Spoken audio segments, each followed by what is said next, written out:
Good morning students. पिछले video lecture में हमने दूरदर्शी की बेसिक इंट्रोडक्शन की बात की थी और खगोलीय अपवर्ती दूरदर्शी की डिटेल में बात की थी। खगोलीय अपवर्ती दूरदर्शी में हमने दो उत्तल लेंसों के संयोजन की बात की थी, जिसमें एक उत्तल लेंस जो कि दूरस्थ बिंब की ओर रखते हैं हम, उसको हम बोलते हैं अभिदर्शक लेंस, जिसकी फोकस दूरी व द्वारक हमने बढ़ा लिया था। दूसरा लेंस जो कि हम नेत्र की ओर रखते हैं उसको अभिनेत्र लेंस या नेत्रिका कहा था, हमने आई पीस कहा था। उसकी फोकस दूरी कम व द्वारक छोटा लिया जाता है। क्लियर बात। संरचना में हमने ये सारी बातें बताई थी। फिर हमने यहाँ रीजन बताया था कि अभिदर्शक लेंस जो है वो बड़ी द्वारक का क्यों लेते हैं, अभिनेत्र लेंस इसमें छोटे द्वारक का क्यों लिया जाता है। फिर कार्यविधि में हमने प्रतिबिंब रचना के किरण आरेख की बात कर ली थी। प्रतिबिंब रचना के किरण आरेख की डिटेल में बात कर ली थी। क्लियर बात। ये सारा डायग्राम मैंने एक्सप्लेन कर दिया था। ये किरण आरेख था प्रतिबिंब रचना का। इसको हम कार्यविधि में बताते हैं। कार्यविधि इसी से तो बताते हैं कि किस तरीके से दूरस्थ बिंब की इमेज बनाकर नेत्र को दिखलाता है स्पष्ट। दूरस्थ बिंब हमें स्पष्ट नहीं दिखेगा क्योंकि बहुत ज़्यादा दूरी पर स्थित होने के कारण उसके द्वारा नेत्र पर बनाए जाने वाला दर्शन कोण अल्फा, ये जो इसके द्वारा अभिदर्शक लेंस के प्रकाशिक केंद्र पर जो कोण अंतरित किया जा रहा है उसी को हम नेत्र पर इसके द्वारा अंतरित किया जाने वाला दर्शन कोण माना था। कब? जब बिना यंत्र के हम आँख से इसको सीधा देख रहे थे दूरस्थ बिंब को। क्लियर बात। अल्फ़ा हमने इसी डायग्राम में बताया था। अल्फ़ा के लिए अलग से डायग्राम नहीं बनाया है, जबकि सरल सूक्ष्मदर्शी व संयुक्त सूक्ष्मदर्शी के लिए कोणीय आवर्धन समता का जब हमने डेरिवेशन किया था तो वहाँ पर हमने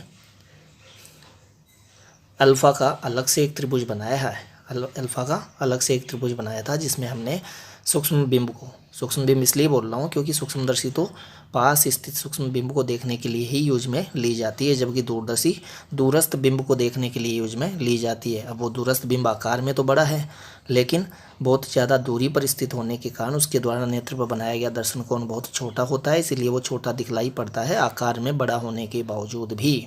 सूक्ष्मदर्शी तो सूक्ष्म वस्तु को ही देखने के लिए यूज में ली जाती है। क्लियर बात। तो वो तो आँख के पास ही रखकर हमें देखना होता है। कहाँ पर? 25 सेंटीमीटर की दूरी पर। अल्फ़ा ज्ञात करने की बात कर रहा हूँ मैं, अल्फ़ा के डायग्राम की बात कर रहा हूँ। संयुक्त सूक्ष्मदर्शी, सरल सूक्ष्मदर्शी में तो अल्फ़ा के लिए हम कौन सा डायग्राम बताते थे? हम उस सूक्ष्म बिंब ए बी को नेत्र से 25 सेंटीमीटर की दूरी पर स्पर्श दृष्टि की न्यूनतम दूरी पर रखते थे और उस सूक्ष्म बिंब ए बी द्वारा नेत्र पर बने दर्शन कोण को अल्फ़ा बोलते थे। इसका डायग्राम हम ये बता के चलते भी थे। देखिए ये वाला डायग्राम बताया भी था मैंने। तो अल्फ़ा के लिए अलग से डायग्राम बनाते थे हम सरल सूक्ष्मदर्शी व संयुक्त सूक्ष्मदर्शी में, तो ये वाला। और यहाँ से टेन अल्फ़ा निकालते थे और टेन अल्फ़ा में अल्फ़ा को अत्यल्प मानकर उसी टेन अल्फ़ा को अल्फ़ा की इक्वल बता देते थे। क्या निकालने के लिए? एम निकालने के लिए। हमें बीटा चाहिए, अल्फ़ा चाहिए, तो अल्फ़ा इस त्रिभुज से प्राप्त करते थे। टेन अल्फ़ा निकाल कर फिर अल्फ़ा प्राप्त करते थे। क्लियर है। पिछले वीडियो लेक्चर्स में हम इनकी बात कर चुके हैं। यहाँ पर अल्फ़ा भी इसी त्रिभुज में है और बीटा भी इसी त्रिभुज में है। ये अल्फ़ा हमने लिया है तो इसका शीर्षाभिमुख कोण होगा ये वाला, तो ये अल्फ़ा हो जाएगा। तो इस राइट एंगल ट्रायंगल में इस समकोण त्रिभुज में ये वाला कोण अल्फ़ा है और इस वाले समकोण त्रिभुज में ये वाला कोण बीटा है। ये दर्शन कोण है किस पर? नेत्र पर बनाया गया दर्शन कोण, जबकि दूरस्थ बिंब को सीधे नेत्र से ही देखा जा रहा हो बिना दूरदर्शी के। और ये कौन सा दर्शन कोण है? ये अंतिम प्रतिबिंब A double dash B double dash द्वारा नेत्र पर बनाया गया दर्शन कोण, जबकि हम दूरदर्शी से इसको देख रहे हैं। देखिए दूरदर्शी से देखा तभी तो ये इमेज दिखेगी। Final image A double dash B double dash दूरदर्शी से दिखेगी। तो दूरदर्शी द्वारा बनाए गए अंतिम प्रतिबिंब A double dash B double dash द्वारा नेत्र पर बनाया गया दर्शन कोण है बीटा। तो कोणीय आवर्धन समता हम कैसे निकालेंगे? कोणीय आवर्धन समता हम ऐसे ही निकालेंगे। अंतिम प्रतिबिंब A double dash B double dash द्वारा नेत्र पर बना दर्शन कोण अपॉन दूरस्थ बिंब ए बी द्वारा नेत्र पर बनाया गया दर्शन कोण, जबकि उसे बिना दूरदर्शी के नेत्र से ही सीधे देखा जाए। ये दूरदर्शी हटा दीजिए और नेत्र से सीधा ही दूरस्थ बिंब को देखिए। तो दूरस्थ बिंब को सीधा ही देखेंगे तो दर्शन कोण बहुत छोटा बनेगा। और हमने यहाँ इसे अभिदर्शक लेंस के प्रकाशिक केंद्र पर बने इस वाले कोण को ही नेत्र पर बना दर्शन कोण मान लिया है। नेत्र को आप यहाँ मान लीजिए कब? अल्फ़ा के लिए। जब आप अल्फ़ा देखने चलें तो अल्फ़ा के लिए आप आँख को यहाँ मान लीजिए, तो आँख के पीछे रह गया है, दूरदर्शी इधर रह गया है, दृष्टा के पीछे रह गया है, तो हम बिना दूरदर्शी के ही देख रहे हैं। फिर तो बिना दूरदर्शी के हम सीधे ही दूरस्थ बिंब को देखेंगे तो बना दर्शन कोण अल्फ़ा है। क्लियर है बात।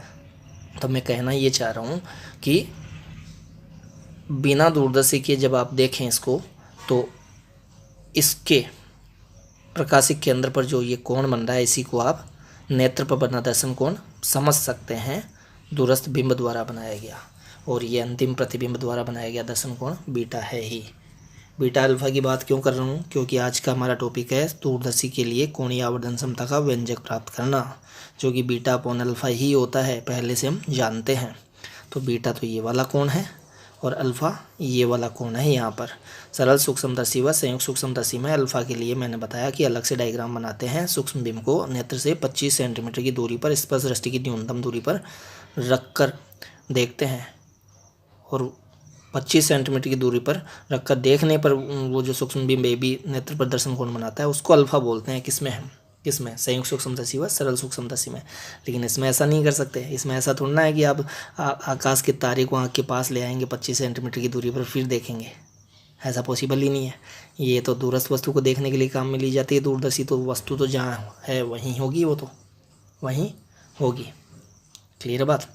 तो यहाँ आप स्पर्श दृष्टि की न्यूनतम दूरी पर रखकर अल्फ़ा के लिए डायग्राम नहीं बना सकते। यहाँ तो जहाँ बिंब है वहीं रहेगा, और उसको यंत्र को उठा दीजिए आप आँख के सामने से, और सीधा ही देख लीजिए। तो उस केस में मैं आपको यहाँ मान के चलूँ चाहे यहाँ मान के चलूँ, उससे कोई फ़र्क नहीं पड़ता, क्योंकि इतने से डिस्टेंस से कोई फ़र्क नहीं पड़ने वाला है, क्योंकि दूरस्थ बिंब जो है वो नेत्र से अनंत दूरी पर है। तो आप यहाँ से देखेंगे तो भी इसकी दूरी अनंत ही है, और यहाँ से देखेंगे तो भी दूरी अनंत ही है। तो यहाँ से जब उसको देखेंगे तो यंत्र तो छूट गया आपके पीछे, दूरदर्शी छूट गई पीछे, क्योंकि दोनों लेंस इस ओर रह गए हैं, तो आप सीधे ही देख रहे हैं नेत्र से, तो इसीलिए हमने इस वाले कोण को बोला है अल्फ़ा। क्लियर बात। अब देखिए मैं दूरियों की बात कर लेता हूँ इस डायग्राम में। पिछले वीडियो लेक्चर में भी मैंने इन दूरियों की बात नहीं की थी। हमने इस बिंब को अनंत पर माना है। तो देखिए इस वाले लेंस के प्रकाशिक केंद्र से इस बिंब की जो दूरी है वो इसके लिए बिंब दूरी होगी। कौन से लेंस के लिए? ओ लेंस के लिए, लेंस ओ के लिए ये बिंब दूरी है, इसलिए इसको UO बोला है, U0 बोला है। वो कितनी है? अनंत है। फिर अनंत पर स्थित बिंब का इसने प्रतिबिंब बनाया अपने द्वितीय फोकस F0 पर। इट मीन्स प्रतिबिंब दूरी V0। इसके लिए प्रतिबिंब दूरी को हम VO बोल रहे हैं। V4 objective lens, image distance for objective lens, वो कितनी होगी? इसकी फोकस दूरी के इक्वल। इसकी फोकस दूरी कहाँ से कहाँ तक होगी? इसके प्रकाशिक केंद्र से इसके द्वितीय फोकस F0 तक की। और अनंत वाली वस्तु का प्रतिबिंब भी अपने द्वितीय फोकस पर ही बनाएगा। क्लियर बात। तो इसीलिए प्रतिबिंब दूरी फोकस दूरी के इक्वल हो गई है। ये दूरी कितनी बताएंगे? F0 बता के चलेंगे, FO बता के चलेंगे। तो बिंब दूरी अनंत, प्रतिबिंब दूरी फोकस दूरी के इक्वल। अब देखिए इस वाले लेंस ने इस दूरस्थ बिंब का ये जो प्रतिबिंब बनाया है, ये इस वाले लेंस के लिए बिंब है। तो यहाँ से इसके प्रकाशिक केंद्र से यहाँ तक की जो दूरी है इसको हम बिंब दूरी बोलेंगे इस लेंस के लिए। ये लेंस कौन सा है? लेंस E है, इसीलिए बिंब दूरी के नीचे सबस्क्रिप्ट में हम E लगा देंगे, तो UE बोला है उसको। इसमें नीचे हमने सबस्क्रिप्ट में देखिए O लगाया है। O for objective, E for eyepiece, नेत्रिका, अभिनेत्र लेंस। देखिए यहाँ भी E लगाया है। तो ये बिंब दूरी यहाँ से यहाँ तक ये बिंब दूरी कही जाएगी, जिसको हमने UE से बोला है। लेकिन UE less than equal to FE होना चाहिए। इसकी जो फोकस दूरी है जो कि यहाँ से यहाँ तक बताई है हमने, FE डेज तक, ये इसका प्रथम फोकस, इसका द्वितीय फोकस इधर होगा। जितना इधर हम द्वितीय फोकस बताते हैं, द्वितीय फोकस दूरी जितनी बताएंगे उतनी ही प्रथम फोकस दूरी बताएंगे। तो इस लेंस की जो फोकस दूरी है वो FE बता के चल रहे हैं, तो फिर वो इधर द्वितीय फोकस दूरी भी FE होगी, इधर प्रथम फोकस दूरी भी FE ही होगी। क्लियर बात। तो ये FE मैंने बता दी है कहाँ से कहाँ तक, E से लेकर FE डेज तक की दूरी। तो E से लेकर FE डेज तक की दूरी है FE, जबकि E से लेकर A डेज तक की दूरी है UE। तो देखिए UE FE से तो इस वाली डिस्टेंस से तो कम ही है UE, इसीलिए मैंने बोला है UE less than equal to FE। और UE को हम FE से कम या उसके बराबर ही रखते हैं। बराबर होने का मीनिंग क्या हुआ? UE इक्वल टू FE होने का मतलब है ये A double dash B double dash कहाँ बने? इस वाले लेंस के प्रथम फोकस एफ ई डैश पर ही बन जाए, तो जब ए डैश बी डैश इस लेंस के प्रथम फोकस पर होगा तो फिर ये लेंस इस ए डैश बी डैश के लिए जो कि इसके प्रथम फोकस पर है उसका प्रतिबिंब कहाँ बनाएगा, अनंत पर बनाएगा उस केस में, अनंत पर बनाएगा उस केस में। अभी हम कोणीय आवर्धन क्षमता दो केसेज के लिए प्राप्त करेंगे। एक वो केस जब ये जो प्रतिबिंब है A double dash B double dash वो स्पष्ट दृष्टि की न्यूनतम दूरी डी पर बने, और एक वो केस जब ये अनंत पर बने। क्यों? क्योंकि ये जो प्रतिबिंब है वो स्पष्ट दृष्टि की न्यूनतम दूरी डी से लेकर अनंत तक कहीं भी बनवाया जा सकता है। देखिए वी ई हमने बताया greater than equal to D. ये वी क्या है? इमेज डिस्टेंस है, प्रतिबिंब की दूरी है। कौन से लेंस के लिए?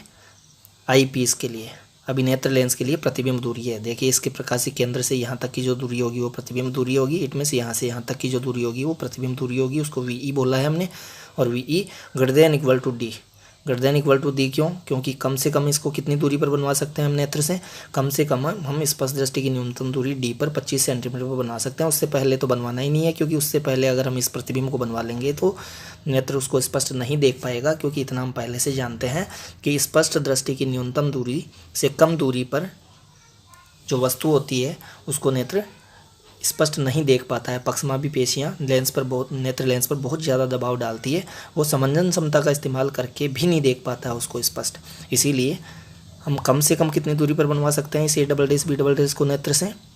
कम से कम डी दूरी पर, ज़्यादा अनंत तक कहीं भी। तो हम डी दूरी पर बनने वाले के लिए भी आवर्धन क्षमता की बात करेंगे और अनंत पर बनने वाले के लिए आवर्धन क्षमता की बात करेंगे। तो दो केसेज के लिए हम फॉर्मूला डेराइव करेंगे। तो मैंने क्या कहा कि ये प्रतिबिंब रचना डी से लेकर अनंत तक कहीं भी करवाई जा सकती है। अनंत पर प्रतिबिंब रचना कब होगी? जब ये A double dash B double dash को आप इस वाले लेंस के प्रथम फोकस एफ ई डैश पर बनवाएंगे और वो खुद नहीं बने तो आपको इसको इधर उधर करना पड़ेगा, और खुद नहीं बनेगा, आपको एडजस्टमेंट करना पड़ेगा। दोनों लेंसों के बीच की दूरी को एडजस्ट करना पड़ेगा।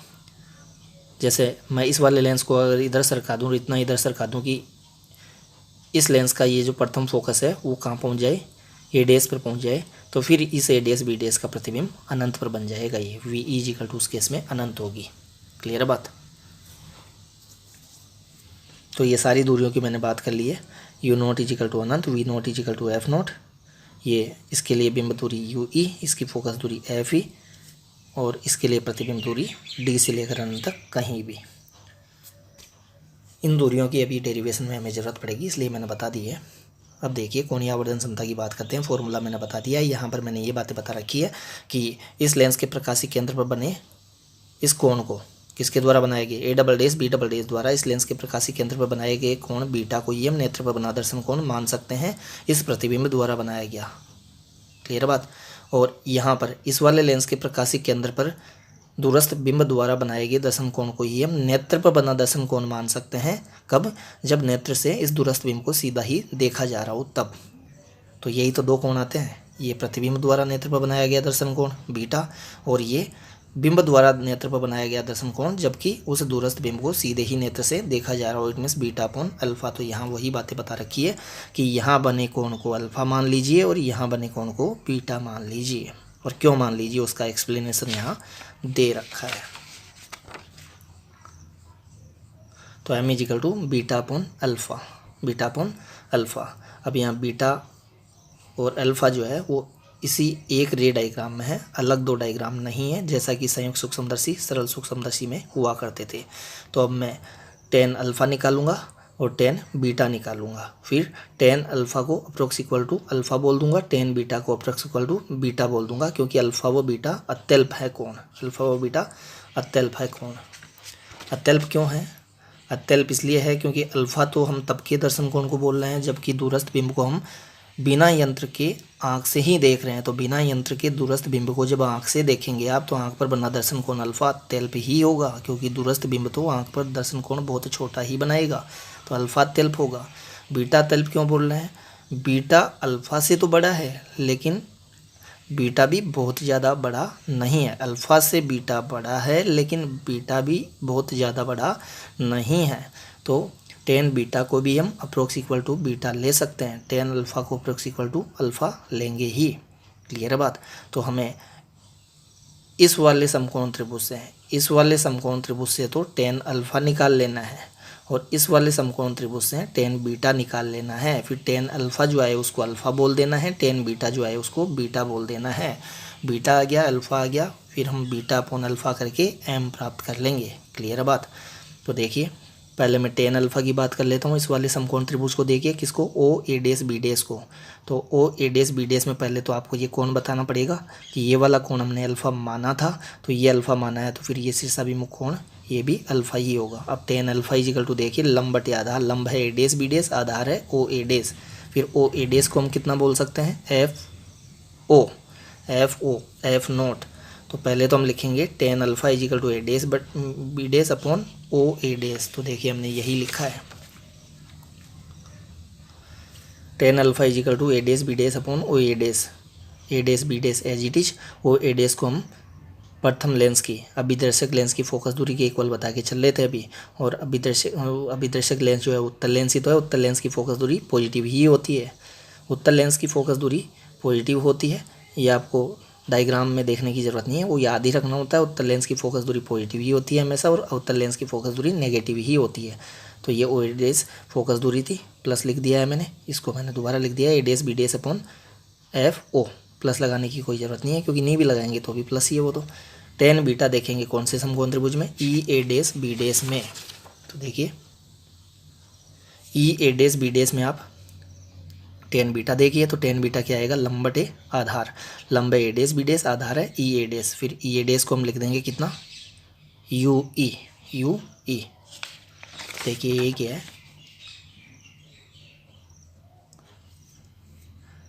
Ten beta is equal to A dash B dash upon E A dash को हमने बोल दिया यू ई, लेकिन यू ई नेगेटिव लिए, ए डेस बी डेस तो एज इट इज आ गया, यू ई को हमने साइन कन्वेंशन के अकॉर्डिंग, साइन कन्वेंशन की इसी चैप्टर में हम डिटेल में बात कर चुके हैं कि आपतित प्रकाश किरण की दिशा में चलकर मापी गई दूरियां धनात्मक, जबकि आपतित प्रकाश किरण की विपरीत दिशा में चलकर मापी गई दूरियां ऋणात्मक। तो साइन कन्वेंशन देखिए यहाँ यू ई हमें इसके प्रकाशी केंद्र से इस ओर आकर दूरी को मापना पड़ेगा यू ई को, जबकि आपतित प्रकाश की दिशा इस ओर है, तो आपतित प्रकाश किरण की विपरीत दिशा में आकर मापने के कारण यू ई नेगेटिव लिया जाएगा। देखिए दूरियां मैं एक साथ ही बता देता हूँ साइन, ये पॉजिटिव, ये पॉजिटिव, ये नेगेटिव, ये भी नेगेटिव, ये भी नेगेटिव।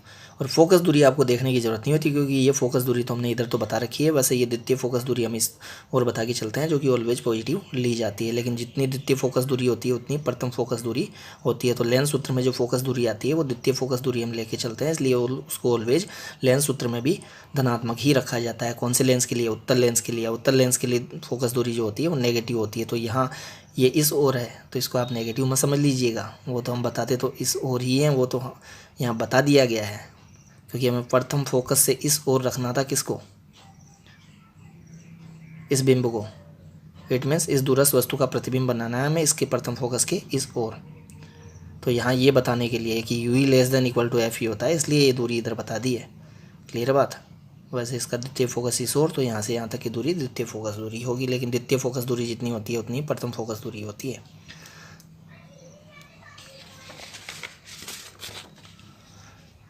तो टेन अल्फ़ा आ गया, टेन बीटा आ गया। अब मैं दोनों का रेशियो कर रहा हूँ, tan beta upon tan alpha, क्योंकि मुझे बीटा अपॉन अल्फ़ा चाहिए। तो tan beta upon tan alpha, tan beta ये ले लिया मैंने, ये A dash B dash upon minus U E, tan alpha ये ले लिया A dash B dash upon F O. A dash B dash से A dash B dash cancel out हो गया, ये ऊपर चला गया, तो F note upon U E minus में। तो ये तो tan beta upon tan alpha आया। मुझे तो कोणीय आवर्धन क्षमता चाहिए, it means beta upon alpha चाहिए। तो अभी हमने कहा था कि अल्फ़ा और बीटा जो है वो अत्यल्प ही है, अल्फ़ा तो अत्यल्प है ही, बीटा भी अत्यल्प है, हालांकि बीटा जो है अल्फ़ा से बड़ा है। क्लियर बात। क्योंकि दूरस्थ वस्तु का प्रतिबिंब कोई बहुत बड़ा नहीं बनाता है, दूरस्थ वस्तु से तो आकार में वो छोटा ही बनाता है, लेकिन दूरस्थ वस्तु का प्रतिबिंब नेत्र के निकट बना देता है। तो अल्फ़ा की तुलना में दर्शन कोण बीटा जो है वो ज़्यादा बड़ा होता है, हालांकि अल्फ़ा अत्यल्प है, उससे थोड़ा ज़्यादा है बीटा, लेकिन बीटा भी बहुत बड़ा कोण नहीं है। तो अल्फ़ा भी अत्यल्प, बीटा उससे बड़ा, लेकिन ये भी छोटा ही है। तो टेन अल्फ़ा होगा ही, लिया ही जा सकता है, और टेन बीटा भी अप्रोक्स इक्वल टू बीटा लिया जा सकता है। तो टेन बीटा की प्लेस पे बीटा, टेन अल्फ़ा की प्लेस पे अल्फ़ा पुट कर दिया, तो minus F note upon U ई। तो बीटा अपॉन अल्फ़ा को हम क्या बोल सकते हैं, इक्वेशन नंबर सेकंड से एम बोल सकते हैं। तो एम मुझे मिल गया, M is equal to minus F note upon U E. Clear बात। अब ये जो नेगेटिव साइन आया है, एम का नेगेटिव चिन्ह इस बात को बताता है कि अंतिम प्रतिबिंब A double dash B double dash, अंतिम प्रतिबिंब A double dash B double dash दूरस्थ मूल बिंब ए बी के सापेक्ष उल्टा है। दूरस्थ बिंब के सापेक्ष अंतिम प्रतिबिंब जो है वो उल्टा है। हालांकि इसके सापेक्ष तो ये सीधा है, लेकिन इसके सापेक्ष ये उल्टा है। तो अंतिम प्रतिबिंब के मूल दूरस्थ बिंब के सापेक्ष उल्टे होने को बताता है एम का ऋणात्मक चिन्ह। क्लियर है बात। अब देखिए, दो केसेज के लिए हम इस फॉर्मूले को प्राप्त करेंगे, इस फॉर्मूले का रूप देखेंगे इन दो केसेज के लिए। पहला केस कब, जब अंतिम प्रतिबिंब A double dash B double dash हम अभिनेत्र लेंस से स्पष्ट दृष्टि की न्यूनतम दूरी डी पर बनवाएं और एक बार अनंत पर बनवाएं। क्लियर है। तो स्पष्ट दृष्टि की न्यूनतम दूरी डी पर अर्थात स्वस्थ नेत्र के निकट बिंदु पर अर्थात 25 सेंटीमीटर की दूरी पर जब हम अंतिम प्रतिबिंब A double dash B double dash को बनवाएं, तब आवर्धन क्षमता का मान कितना होगा उसकी हम बात करते हैं यहाँ पर। तो देखिए 1 अपॉन यू ई, 1 अपॉन यू ई चाहिए मुझे। तो 1 अपॉन यू ई कौन से लेंस के लिए हम लेंस सूत्र लगाएंगे, उसमें आएगा आई पीस के लिए, अभिनेत्र लेंस के लिए। तो अभिनेत्र लेंस के लिए लेंस सूत्र हम लिखें तो यही आएगा 1 upon V E minus 1 upon U E equal to 1 upon F E. अब वी ई क्या है, दूसरे लेंस के लिए प्रतिबिंब दूरी। अब दूसरे लेंस से हम प्रतिबिंब कहाँ बनाने की बात कर रहे हैं, स्पष्ट दृष्टि की न्यूनतम दूरी डी पर बनाने की बात कर रहे हैं। इसलिए वी ई का वैल्यू कितना होगा, डी होगा। वी ई का वैल्यू कितना होगा, डी होगा, स्पष्ट दृष्टि की न्यूनतम दूरी के बराबर होगा। इस वाले की बात चल रही है। देखिए, इसके प्रकाशिक केंद्र से अंतिम प्रतिबिंब की दूरी को ही हम वी ई बोल रहे हैं। वी ई हम कहाँ बनवाने की, वो ये अंतिम प्रतिबिंब A double dash B double dash कहाँ बनवाने की बात कर रहे हैं, इस नेत्र इस लेंस के प्रकाशिक केंद्र से डी दूरी पर, क्योंकि नेत्र को हम यही मान के चल रहे हैं। तो नेत्र को यहाँ समझिए, तो नेत्र से कितनी दूरी पर, डी दूरी पर। और एक बार फिर नेत्र से अनंत दूरी की बात करेंगे सेकंड केस में। अभी फर्स्ट केस में डी दूरी की बात चली है तो V E equal to D लेंगे, सेकंड केस में वी ई इक्वल टू अनंत लेंगे। चिन्ह परिपाटी से हम देखें तो इधर जाकर मापना पड़ रहा है आपतित प्रकाश किरण की विपरीत दिशा में, इसलिए V E equal to minus D बोलेंगे हम, V E equal to minus D बोलेंगे। और यू ई बी क्या लेंगे, इसमें भी लेंस सूत्र में यू ई बी आएगा, तो यू ई बी नेगेटिव लेंगे, you E negative, V E negative, और एफ ई जो है वो तो पॉजिटिव ही लिया जाएगा। अभी मैंने बात बता दी है कि उत्तल लेंस है, उत्तल लेंस की फोकस दूरी पॉजिटिव ही होती है। वो आपको डायग्राम देखने की ज़रूरत नहीं है, रे डायग्राम देखने की ज़रूरत नहीं है। तो वी ई के प्लेस पे माइनस डी, यू ई के प्लेस पे माइनस यू ई, ये नेगेटिव चिन्ह के साथ लीजिए, साइन कन्वेंशन के साथ रखेंगे, चिन्ह परिपाटी के साथ रखेंगे तो माइनस यू ई, ये माइनस डी और ये प्लस एफ ई, तो ये यहाँ रख दिया है। देखिए वी ई के प्लेस पे माइनस डी, यू ई के प्लेस पे माइनस यू ई, एफ ई के प्लेस पे प्लस एफ ई। क्लियर है। माइनस माइनस प्लस हो गया है, ये प्लस हो गया है और ये माइनस था ही, यहाँ लिख दिया। देखिए इसको मैंने पहले लिख दिया 1 अपॉन यू ई, इसको बाद में minus 1 upon D equal to 1 upon F E. मुझे क्या चाहिए, 1 अपॉन यू ई चाहिए यहाँ पुट करने के लिए, तो इसको पक्षांतरण कर दीजिए, इस ओर ले जाइए, तो 1 upon U E is equal to 1 upon D plus 1 upon F E मिल जाएगा। अब ये 1 अपॉन यू ई का ये वाला जो वैल्यू है वो यहाँ पर पुट कर दीजिए, तो एम का वैल्यू मिल जाएगा। तो एम इजिकल टू देखिए माइनस एफ नॉट तो एज इट इज, और 1 अपॉन यू ई के प्लेस पे ये पुट कर दिया है 1 upon D plus 1 upon F ई। क्लियर बात। अब देखिए बाहर ब्रैकेट से बाहर एफ नोट है, तो मैं ब्रैकेट से बाहर अपॉन में एफ ई लेना चाह रहा हूँ ताकि ये एफ नोट अपॉन एफ ई बन जाए। तो माइनस एफ नोट तो है ही है, एफ 1 अपॉन एफ ई को आप कॉमन ले लीजिए, यहाँ 1 अपॉन एफ ई को कॉमन लूँगा तो बाहर तो ये हो गया, और 1 अपॉन एफ ई के प्लेस पे 1 बच जाएगा, जो कि मैंने ये बाद में था पहले लिख दिया है। मैं क्या कह रहा हूँ, 1 अपॉन एफ ई कॉमन ले लीजिए यहाँ से, तो यहाँ 1 बच गया, और यहाँ से 1 अपॉन एफ ई कॉमन लेंगे तो एफ ई का ऊपर मल्टीप्लाई हो जाएगा। ब्रैकेट खोल के देख सकते हैं आप, 1 अपॉन एफ ई को वापस अंदर ले जाइए, तो 1 upon F E plus F ई से एफ ई कट के 1 अपॉन डी आ जाएगा। क्लियर बात। तो इससे आप देख सकते हैं मैथ्स का स्टेप है, M equal to minus F note upon F E 1 plus F E by D. ये हमें कोणीय आवर्धन समता का सूत्र मिला, कब के लिए, तब के लिए जब हम अंतिम प्रतिबिंब A double dash B double dash को स्पष्ट दृष्टि की न्यूनतम दूरी डी पर बनवा रहे हैं, तब कोणीय आवर्धन समता ये होगी। क्लियर बात। अब हम सेकंड केस की बात करते हैं। सेकंड केस कौन सा केस, जब हम अनंत पर बनवा रहे हैं इसको, इसको अनंत पर बनवा रहे हैं। ये अनंत पर कब बनेगा? जब ए डैश बी डैश इसके प्रथम फोकस एफ ई डैश पर बनेगा। एफ ई डैश पर बनेगा, इसका मीनिंग ये हुआ यू ई इक्वल टू क्या हो जाएगा? एफ ई हो जाएगा उस केस में। तो चिन्ह परिपाटी से देखें तो यू ई नेगेटिव ली जाएगी, वी ई भी नेगेटिव ली जाएगी, लेकिन वी ई अब अनंत ली जाएगी। वी ई अब अनंत ली जाएगी, यू ई के प्लेस पे माइनस यू ई, वी ई के प्लेस पे अनंत, और एफ ई जो है वो तो पॉजिटिव होता ही है। उत्तल लेंस की फोकस दूरी पॉजिटिव ही होती है। तो यही किया है, देखिए इस स्थिति में वी ई अनंत होगा। और ई लेंस के लिए ही बात करनी है हमें। ई लेंस के लिए क्यों बात करनी है? क्योंकि वो जो अभी समीकरण था, समीकरण नंबर 4, उसी का तो हम सेकंड केस देख रहे हैं। इसके लिए फर्स्ट केस देख लिया, अब इसी के लिए सेकंड केस देखेंगे। तो 1/u ई चाहिए, इट मीन्स आई पीस के लिए ही मुझे लेंस सूत्र लगाना होगा, क्योंकि उसी में आएगा 1/u ई।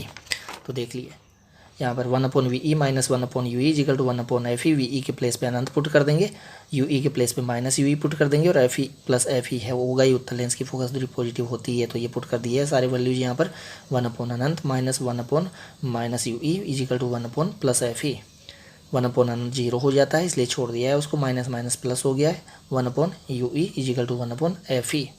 रेसिप्रोकल कर दीजिए, दोनों का व्युत्क्रम कर दीजिए, तो u E equal to F E मिल गया है। u E equal to F E क्यों मिला? क्योंकि अभी मैंने डायग्राम में बताया भी था कि A double dash B double dash अनंत पर तभी बनेगा जब ए डैश बी डैश कहाँ बनवाएंगे हम? इसके इस वाले लेंस के प्रथम फोकस पर बनवाएंगे। It means u E equal to F E होगा, तभी वी ई इक्वल टू अनंत होगा, ये प्रतिबिंब अनंत पर बनेगा। क्लियर बात? तो यही हमें लास्ट में रिजल्ट भी मिला है, U E equal to F E होने पर ही वी ई इक्वल टू अनंत मिल पाएगा। तो ये यू ई का जो वैल्यू है वो इक्वेशन नंबर 4 में मैं पुट कर दूंगा। 4 में पुट कर देंगे तो हमें कोणीय आवर्धन समता के लिए सूत्र मिल जाएगा। देखिए यू ई के प्लेस पे एफ ई पुट कर दीजिए, तो फॉर्मूला मिलेगा M equal to minus F note upon F E. कब के लिए? सेकंड केस के लिए। सेकंड केस क्या है? जब अंतिम प्रतिबिंब A double dash B double dash अनंत पर बने, अर्थात स्वस्थ नेत्र के दूर बिंदु पर बने। क्लियर बात? तो देखिए M equal to minus F note upon F E मिल गया है। माइनस मैंने बताया कोणीय आवर्धन समता के सूत्र में माइनस चिन्ह बताता है कि अंतिम प्रतिबिंब A double dash B double dash मूल दूरस्थ बिंब ए बी के सापेक्ष उल्टा बना है। क्लियर बात? तो ये हमारा डेरिवेशन कंप्लीट हो जाता है। किसके लिए? कोणीय आवर्धन समता के लिए। हमने 2 केसेज में कोणीय आवर्धन समता का फॉर्मूला प्राप्त किया है। जनरल फॉर्मूला हमने इक्वेशन नंबर 4 में मिला था, और 4 में जो एक फॉर्मूला मिला था उसी से हमने केस फर्स्ट का फॉर्मूला प्राप्त किया है, उसी से हमने केस सेकंड का फॉर्मूला प्राप्त किया है। केस सेकंड में हमने केस फर्स्ट में हमने स्पष्ट दृष्टि की न्यूनतम दूरी पर A double dash B double dash के बनने की बात की है, और केस सेकंड के अंदर हमने अनंत पर उसके बनने की बात की है। क्लियर बात? तो देखिए इक्वेशन नंबर 5 हमारे पास ये था केस फर्स्ट के लिए, कोणीय आवर्धन समता का सूत्र मिला था इक्वेशन नंबर 5 में केस फर्स्ट के लिए। केस सेकंड से हमें ये मिला है कोणीय आवर्धन समता का सूत्र।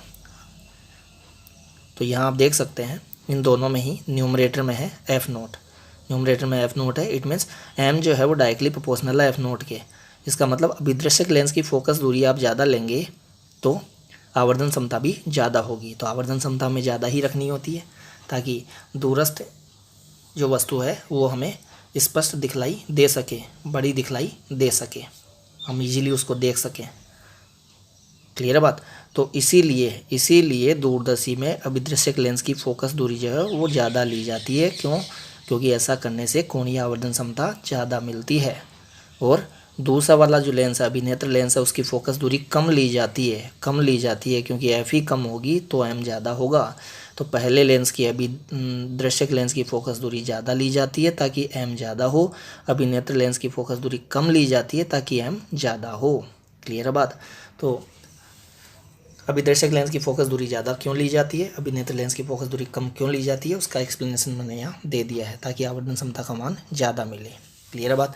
फिर इस वाले नोट की मैं पहले बात कर चुका हूँ, मैंने बता दिया है कि दूरदर्शी वास्तव में दूरस्थ बीम का आवर्धित प्रतिबिंब नहीं बनाता है। इसका मतलब तारे का जब हम प्रतिबिंब बनाएंगे दूरदर्शी से तो कोई वो तारे से बड़ा थोड़ा ना बनेगा। हाँ, दिखने में तारे से बड़ा दिखेगा क्योंकि तारा बहुत दूर स्थित है, तो उसको हम देखेंगे तो बहुत छोटा दिखेगा। हालांकि तारा सूरज से भी बड़ा हो सकता है, तो सूरज से बड़ा प्रतिबिंब थोड़ा ना बनाएगा दूरदर्शी।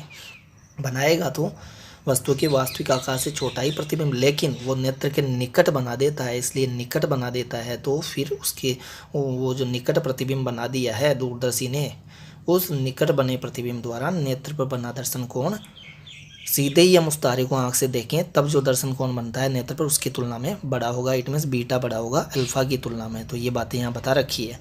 दूरदर्शी वास्तव में दूरस्थ बिंब का आवर्धित प्रतिबिंब नहीं बनाता है, पर यह दूरस्थ बिंब के प्रतिबिंब को नेत्र के पास बनाकर प्रतिबिंब द्वारा नेत्र पर बने दर्शन कोण बीटा को दूरस्थ बिंब द्वारा नेत्र पर बने दर्शन कोण अल्फा की तुलना में बढ़ा देती है। कौन? दूरदर्शी। जिससे कोणीय आवर्धन बीटा अपॉन अल्फा का मान काफ़ी बढ़ जाता है। क्यों? क्योंकि बीटा बड़ा है, अल्फा छोटा है, तो बड़े में छोटे का भाग देंगे तो हमें आवर्धन का मान काफ़ी ज़्यादा मिल जाएगा। अल्फ़ा काफ़ी छोटा होता है, उसकी तुलना में बीटा बड़ा होता है। वैसे अभी हमने बात की थी कि बीटा भी ज़्यादा बड़ा नहीं है, लेकिन अल्फ़ा की तुलना में काफ़ी ज़्यादा बड़ा है। क्लियर है? तो ये पूरी बातें हो गई है किसके लिए? खगोलीय अपवर्ती दूरदर्शी के लिए। खगोलीय अपवर्ती दूरदर्शी के लिए। इसमें हमने सबसे पहले ये बताया है कि दूरदर्शी होती क्या है। देखिए स्टार्टिंग से एक बार मैं बता देता हूँ।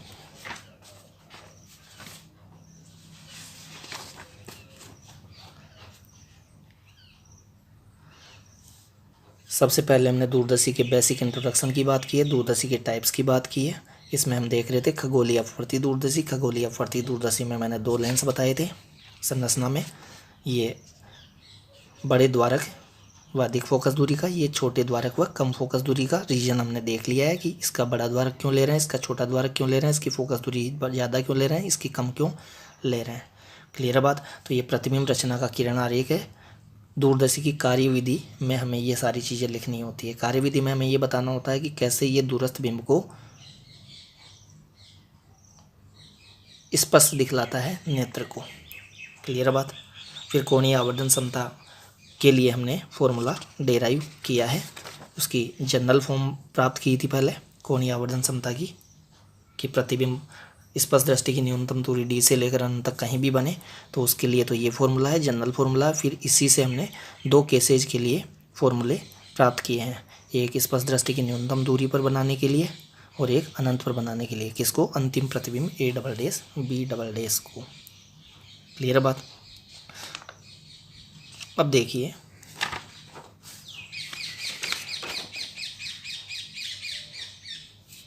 इनके डायग्राम्स को अगर आप कंपेयर करें,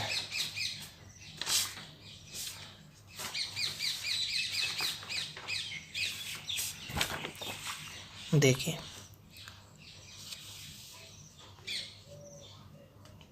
प्रतिबिंब रचना के किरण आरेख में दोनों के लिए दिखा के चल रहा हूँ।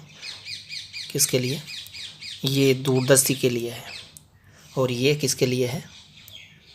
संयुक्त सूक्ष्मदर्शी के लिए। इसमें आप देख सकते हैं, इसमें अभिदर्शक लेंस बड़े द्वारक व ज़्यादा फोकस दूरी का है, इसमें अभिदर्शक लेंस छोटे द्वारक व कम फोकस दूरी का है। इसमें अभिनेत्र लेंस छोटे द्वारक व कम फोकस दूरी का है, इसमें ये अपेक्षाकृत बड़े द्वारक व ज़्यादा फोकस दूरी का है। क्लियर है बात? वैसे इसमें हम बताते थे संयुक्त सूक्ष्मदर्शी में कि दोनों की फोकस दूरियां ही कम ही होती है, हालांकि इसकी तुलना में इसकी फोकस दूरी ज़्यादा लेते हैं। तो ये हमारा टॉपिक कंप्लीट होता है दूरदर्शी